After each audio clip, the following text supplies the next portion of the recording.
Welcome to the channel for jobs. अस्सलाम वालेकुम यार वीवर्स ये वीडियो काफ़ी ज़्यादा इंपॉर्टेंट है। अगर आप लोगों ने ओवरऑल पंजाब से पंजाब पुलिस स्पेशल ब्रांच में इंटेलिजेंस ऑपरेटर का रिटन टेस्ट यानी तहरीरी इम्तिहान देना है, क्योंकि इसमें इंटेलिजेंस ऑपरेटर के जो पास टेस्ट वेरी इंपॉर्टेंट और जो क्वेश्चन आप लोगों के टेस्ट में आ सकते हैं, बिल्कुल वही क्वेश्चन इस वीडियो में फुल तफसील के साथ डिस्कस होंगे। तो वीडियो का बाकायदा आगाज़ करते हैं। Question number 1, which is the largest division इन पाकिस्तान। इस क्वेश्चन में ये पूछा गया है कि पाकिस्तान का जो सबसे बड़ा डिवीज़न है, लार्जेस्ट डिवीज़न, तो इसका क्या नाम है। इसका राइट आंसर बनता है ए ऑप्शन, कल्लात डिवीज़न। जो कल्लात डिवीज़न है ये पाकिस्तान का सबसे बड़ा यानी लार्जेस्ट डिवीज़न है। तो ये क्वेश्चन भी पूछा जा सकता है कि स्मॉलेस्ट डिवीज़न, तो पाकिस्तान का जो स्मॉलेस्ट यानी छोटा डिवीज़न है वो है कराची डिवीज़न। ये भी आप लोगों को पता होना चाहिए। इसके अलावा ये क्वेश्चन भी आ सकता है कि लार्जेस्ट डिस्ट्रिक्ट ऑफ पाकिस्तान, यानी जो सबसे बड़ा मतलब है कि ज़िला है पाकिस्तान का वो कौन सा है, तो वो है चागी डिस्ट्रिक्ट। चागी डिस्ट्रिक्ट पाकिस्तान का जो सबसे बड़ा ज़िला है, बड़ा डिस्ट्रिक्ट है।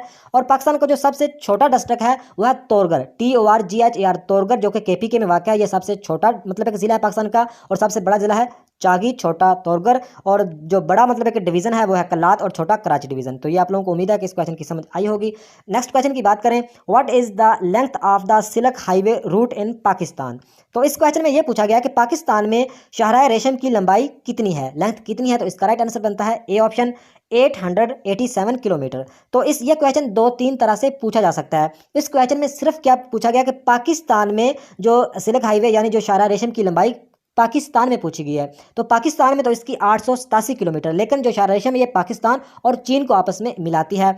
तो इसकी जो टोटल लंबाई है, अगर शाहराह रेशम की टोटल लंबाई पूछी जाए तो वो तकरीबन 1300 के लगभग है, 1300 किलोमीटर के लगभग है शाहराह रेशम की टोटल लंबाई।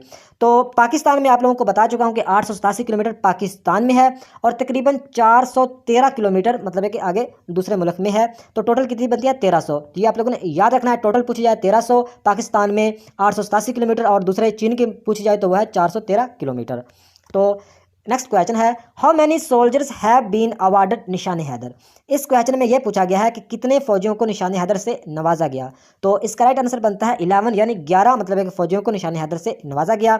तो जो पहले मतलब है कि निशान हैदर पाने वाले हैं शहीद, उनका नाम है सरवर शहीद। तो सरवर ये 1948 की जंग मतलब शहीद हुए थे, उन्हें निशान हैदर मिला था, ये भी आप लोगों को पता होना चाहिए। और आखिरी निशान हैदर पाने वाले हैं हवालदार लालक जान, जो कि कारगिल की लड़ाई के दौरान शहीद हुए थे 1999 यानी 1999 की मतलब एक वो जंग में मतलब कि शहीद हुए थे हवालदार लालक जान। तो ये भी आप लोगों को पता होना चाहिए। नेक्स्ट क्वेश्चन है, ज़कात वाज मेड कंपलसरी इन विच हिजरी। इस क्वेश्चन में यह पूछा गया है कि ज़कात किस हिजरी में फ़र्ज़ की गई। तो इसका राइट आंसर बनता है 2 हिजरी। तो 2 हिजरी में ज़कात फ़र्ज़ हुई, ये आप लोगों ने याद रखना है। इसके अलावा ग़ज़वा बदर 2 हिजरी में हुआ, इसके अलावा नमाज फ़र्ज़ 2 हिजरी में हुई, इसके अलावा ज़कात का तो आप लोगों को बता चुका हूँ 2 हिजरी। इसके अलावा जहाद का हुक्म भी 2 हिजरी में हुआ, किबला भी चेंज 2 हिजरी में हुआ, रोज़ा भी 2 हिजरी में फ़र्ज़ हुआ, ये भी आप लोगों ने याद रखना है। और नमाज ईदैन का जो हुक्म मतलब है कि वो भी 2 हिजरी में ही हुआ था। नेक्स्ट क्वेश्चन है, what is the number of planets in our solar system. तो इस क्वेश्चन में यह पूछा गया कि जो निज़ाम शमसी में सियारों की तादाद कितनी है। तो इसका राइट आंसर बनता है 8 मतलब एक तादाद है।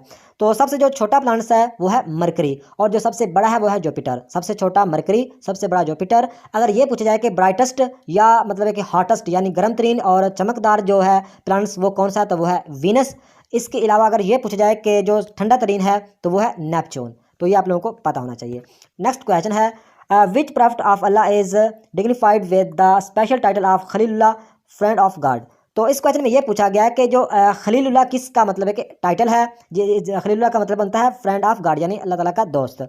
तो ये किसका टाइटल है, इस क्वेश्चन में ये पूछा गया। तो इसका राइट आंसर बनता है हज़रत इब्राहीम अलैहिस्सलाम। ये टाइटल है हज़रत इब्राहीम अलैहिस्सलाम का।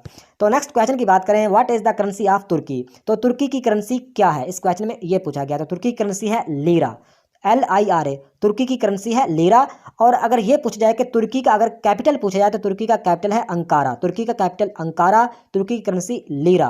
तो तुर्की मतलब है कि 2 बराज़ों में आता है, बराज़म एशिया में भी आता है और बराज़म यूरोप में भी आता है, ये भी आप लोगों को पता होना चाहिए। तो ये जो नीचे लिखा हुआ है डॉलर, ये मतलब है कि अमेरिका का मतलब है कि है, अब अमेरिका की करेंसी है, कनाडा की भी डॉलर करेंसी है और ऑस्ट्रेलिया की भी है, लेकिन अमेरिका की फेमस है मतलब एक डॉलर करेंसी है। तो नीचे लिखा हुआ है टका। तो ये टका है, ये बांग्लादेश की करेंसी है। बांग्लादेश की जो करेंसी है वो टका, बांग्लादेश का जो कैपिटल है वो है ढाका। तो इसके अलावा जो नीचे लिखी हुई है रुपीज़, तो ये इंडोनेशिया की करेंसी है। इंडोनेशिया की करेंसी है रुपीज़ और रुपया। और अगर मतलब है कि जो इंडोनेशिया की करेंसी है वो है रुपया, रुपीज़ मेरे ख्याल में पाकिस्तान और इंडिया की है, लेकिन रुपया किसकी करेंसी है? इंडोनेशिया की। तो इंडोनेशिया का जो कैपिटल है वो है जकार्ता, ये भी आप लोगों को पता होना चाहिए। नेक्स्ट क्वेश्चन है Hazrat Halima belong to the tribe of. तो इस क्वेश्चन में यह पूछा गया कि हज़रत हलीमा का तल्लक किस कबीले से था? तो इसका राइट आंसर बनता है सी ऑप्शन बनु। हज़रत हलीमा का तल्लक बनु साद कबीले से था। तो नेक्स्ट क्वेश्चन है dirham is the currency of which country. इस क्वेश्चन में यह पूछा गया है कि जो दरहम है ये किस कंट्री की करेंसी है? तो इसका राइट आंसर बनता है यूएई।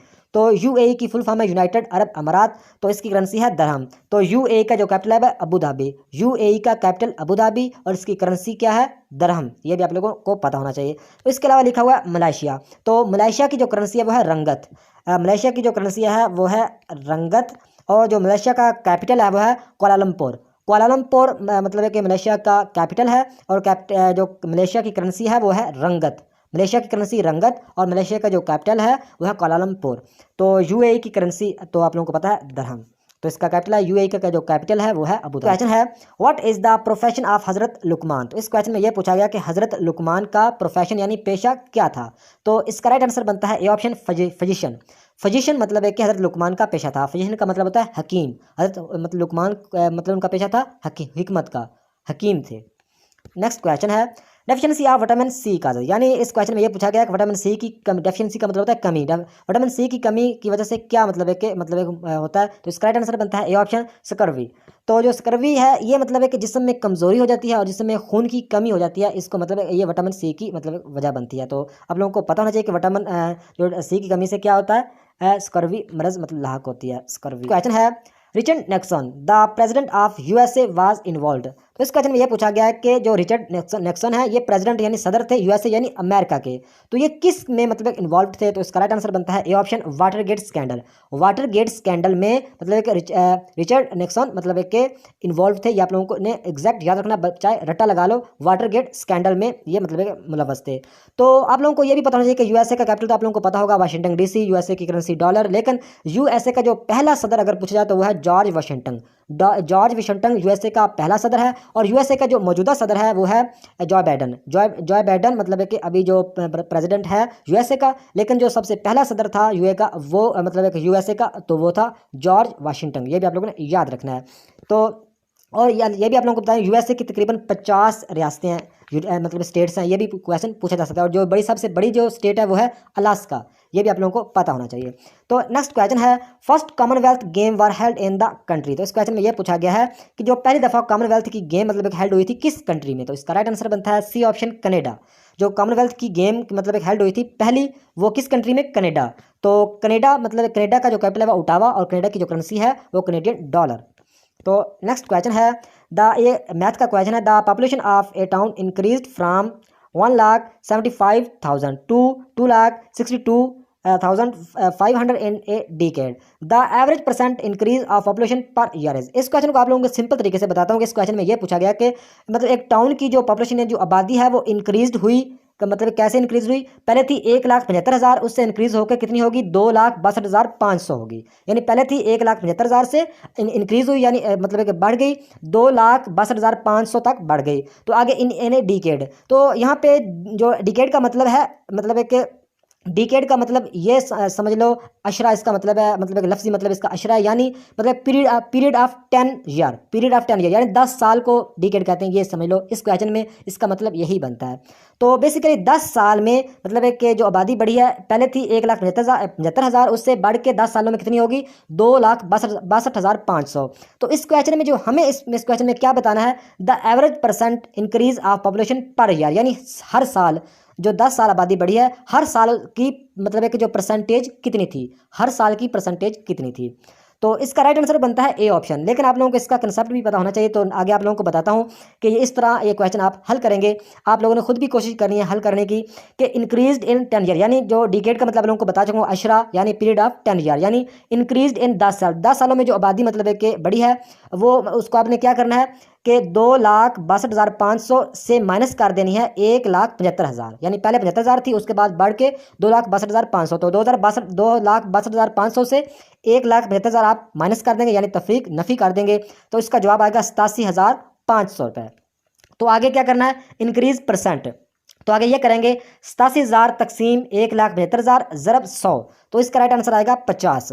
तो आगे क्या होगा, आगे 1 ईयर की हमें परसेंटेज मालूम करनी है, तो हम क्या करेंगे 50 ज़रब 10 तकसीम 100, तो इसका जवाब आएगा 5%। तो इसका आप खुद ने भी आप लोगों ने खुद इसे हल करना है। इसका राइट आंसर जो भी होगा आप मुझे कमेंट में बताइएगा। इसका राइट आंसर तो 5% ही आता है, लेकिन ये सॉल्व लाजमी करिएगा ताकि आप लोगों की प्रैक्टिस हो जाए। तो नेक्स्ट क्वेश्चन है देयर आर डैश फ़र्ज इन वुज़ू। तो इस क्वेश्चन में ये पूछा गया है कि वुज़ू में कितने फ़र्ज हैं। तो वुज़ू में 4 फ़र्ज हैं, वुज़ू में 4 फ़र्ज हैं। और अगर ये पूछा जाए कि गुस्ल में कितने फ़र्ज हैं, तो गुस्ल में 3 फ़र्ज हैं, गुस्ल में 3 फ़र्ज हैं और वुज़ू में 4 फ़र्ज हैं। नेक्स्ट क्वेश्चन है terrorist attacked which airport on 8 जून 2014, यानी 8 जून 2014 को जो मतलब टेररिस्ट अटैक हुआ था एयरपोर्ट पर, तो वो मतलब कौन सी एयरपोर्ट थी, इस क्वेश्चन में ये बताना है। तो वो थी डी ऑप्शन राइट है, कराची एयरपोर्ट पे। 8 जून 2014 को कराची एयरपोर्ट पे मतलब है कि ये टेररिस्ट अटैक हुआ था। तो बेसिकली यहाँ पे आप लोगों को बता दूं कि कराची जो एयरपोर्ट है जिन्ना इंटरनेशनल एयरपोर्ट, जिन्ना इंटरनेशनल एयरपोर्ट पे ये मतलब है कि अटैक हुआ था। तो जिन्ना इंटरनेशनल एयरपोर्ट पाकिस्तान की सबसे बड़ी लार्जेस्ट एयरपोर्ट है, ये भी आप लोगों को पता होना चाहिए। तो कराची को रोशनियों का शहर भी कहते हैं, कराची को गेटवे सिटी भी कहते हैं, गेटवे सिटी ऑफ पाकिस्तान भी कहते हैं, ये भी आप लोगों को पता होना चाहिए। तो ये आप लोगों को शायद पहले भी पता होगा।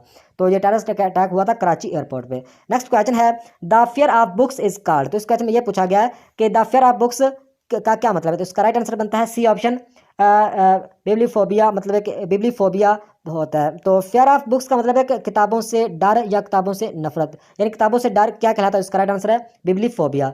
तो बिब्लीफोबिया का जो मतलब है कि बेसिकली जो लफ्जी मतलब है वो है मतलब किताबों से नफरत।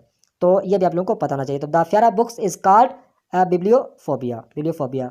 तो नेक्स्ट क्वेश्चन है लैटिट्यूड ऑफ साउथ पोल। तो साउथ पोल का जो लैटिट्यूड है वो कितना है, तो इसका राइट आंसर बताया 90 डिग्री। 90 डिग्री या एग्जैक्ट आप लोगों ने याद रखना है, चाहे इसको रटा लगा लो। Latitude of south pole is 90। Next question है when Mohammad Ali Jinnah give 14 points. तो कहते हैं मोहम्मद अली जिन्ना ने 14 निकात कब पेश किए थे, इसका राइट आंसर बनता है 1929, यानी 1929। तो ये क्वेश्चन मतलब आप लोगों ने इस तरह याद रखना है कि 28 मार्च 1929 में कायद-ए-आज़म ने 14 निकात पेश किए थे, क्योंकि ये काफ़ी कॉमन क्वेश्चन है, ये इसकी डेट भी पूछी जा सकती है। तो 28 मार्च 1929 को कायद-ए-आज़म ने 14 निकात पेश किए थे। तो इसके अलावा अगर बात करें, यहाँ पे लिखा हुआ 1930, तो 1930 में इल्लामा इकबाल ने खुतबा आलाबाद पेश किया था, ये भी आप लोगों को पता होना चाहिए। तो 1930 में एक और अहम वाक़या हुआ था कि गोल मेज़ कॉन्फ्रेंस का आगाज़ हुआ था। टेबल टॉक कॉन्फ्रेंस यानी गोल मेज़ कॉन्फ्रेंस का आगाज़ हुआ था 1930 में। कहाँ पे गोल मेज़ कॉन्फ्रेंस हुई थी, लंदन में। यानी टेबल टॉक जो कॉन्फ्रेंस मतलब है कि जो गोल मेज मतलब है कि राउंड टेबल कॉन्फ्रेंस हुई थी। क्वेश्चन है द कैपिटल ऑफ स्विट्जरलैंड। तो इस क्वेश्चन में ये पूछा गया कि जो स्विट्जरलैंड का कैपिटल है उसका क्या नाम है, इसका राइट आंसर बनता है बिर्न, BERN, बिर्न स्विट्जरलैंड का कैपिटल है।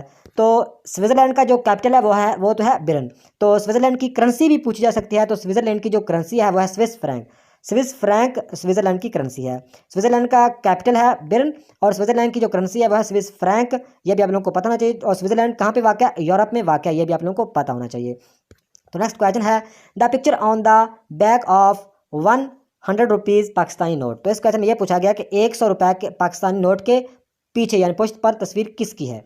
तो इसका राइट आंसर बनता है बी ऑप्शन, कायद-ए-आज़म रेजिडेंसी। जो 100 रुपये का नोट है उसके बैक पे कायद-ए-आज़म रेजिडेंसी की पिक्चर है, ये आप लोगों ने याद रखनी है। तो आप लोगों को यहीं पे बता दूं कि जो पहला नोट इशू हुआ था पाकिस्तान स्टेट बैंक की तरफ से वो हुआ था अक्टूबर 1948, यानी 1 अक्टूबर 1948 को। आप लोगों ने एग्जैक्ट ये डेट याद रखनी है। 1948 में पहला मतलब है कि नोट मतलब है इशू हुआ था। किसने इशू किया था, किस बैंक ने, स्टेट बैंक ऑफ पाकिस्तान ने। तो इसके अलावा आप लोगों को ये बता दूं कि 100 रुपये के पीछे तो कायद-ए-आज़म रेजिडेंसी की पिक्चर है, 500 रुपये के पीछे बादशाही मस्जिद की पिक्चर है, और 10 रुपये के पीछे खैबर पास की, और 5000 नोट के पीछे फैसल मस्क की है। तो ये आप लोगों ने याद रखना है, ये आप लोगों को शायद पहले भी पता होगा। नेक्स्ट क्वेश्चन है Asia cup is a popular tournament. ये यानी जो एशिया कप है ये पॉपुलर टूर्नामेंट इसका होता है। तो ये किस स्पोर्ट से इसका तल्लक है एशिया कप का, तो इसका राइट आंसर है क्रिकेट। एशिया कप है ये क्रिकेट मतलब है कि का वर्ल्ड कप होता है। तो इसमें पाकिस्तान की टीम भी शामिल होती है। तो यहाँ पे आप लोगों को बता दूं कि जो पूरी दुनिया में जो फेमस या सबसे ज़्यादा खेले जाने वाला जो गेम है वो है फुटबॉल, ये भी आप लोगों को पता होना चाहिए। तो नेक्स्ट क्वेश्चन है the date and time displays on. तो इसका राइट आंसर बनता है सी ऑप्शन, सिस्टम ट्रे। ये बेसिकली ये क्वेश्चन जो लिया गया है ये कंप्यूटर का क्वेश्चन है। The date and time display, यानी इस क्वेश्चन में ये पूछा गया कि डेट और टाइम कहाँ पे डिस्प्ले होती है। तो इसका राइट आंसर बनता है सिस्टम ट्रे। यानी मतलब है कि जो सिस्टम ट्रे होता है ये टास्क बार का हिस्सा होता है। आप लोगों ने थोड़ा बहुत कंप्यूटर की जानकारी है तो आप लोगों को पता होगा कि नीचे जो एक टास्क बार होती है, एक लाइन होती है, यहाँ पे जो भी हम सॉफ्टवेयर को मतलब क्लिक करते हैं, जो वो सॉफ्टवेयर का जो आइकन है वो नीचे टास्क बार में आ जाता है। तो राइट साइड पे यहाँ पे मतलब एक सिस्टम ट्रे होता है जहाँ पे और भी आइकन वगैरह होते हैं। तो यहाँ पे time and date and time का भी यहाँ पे डिस्प्ले होती है इस साइड पे, राइट बॉटम राइट साइड पे। As known as the compiler of Quran, तो इसका राइट आंसर बनता है हजरत उस्मान रज़ी अल्लाह अन्हु। ये काफ़ी बेसिक क्वेश्चन है, कुरान को मरतब करने वाला किसे कहा जाता है? तो इसका राइट आंसर बनता है हजरत उस्मान रज़ी अल्लाह अन्हा। तो नेक्स्ट क्वेश्चन है द रियल नेम ऑफ हजरत लाल शहबाज कलंदर। तो इस क्वेश्चन में यह पूछा गया कि हजरत लाल शहबाज कलंदर का असल नाम क्या था? इसका राइट आंसर बनता है हजरत उस्मान मरवंदी। हजरत लाल शहबाज कलंदर का असल नाम था हजरत उस्मान मरवंदी। तो ये थी आज की वीडियो। नेक्स्ट वीडियो तक खुदा हाफिज़।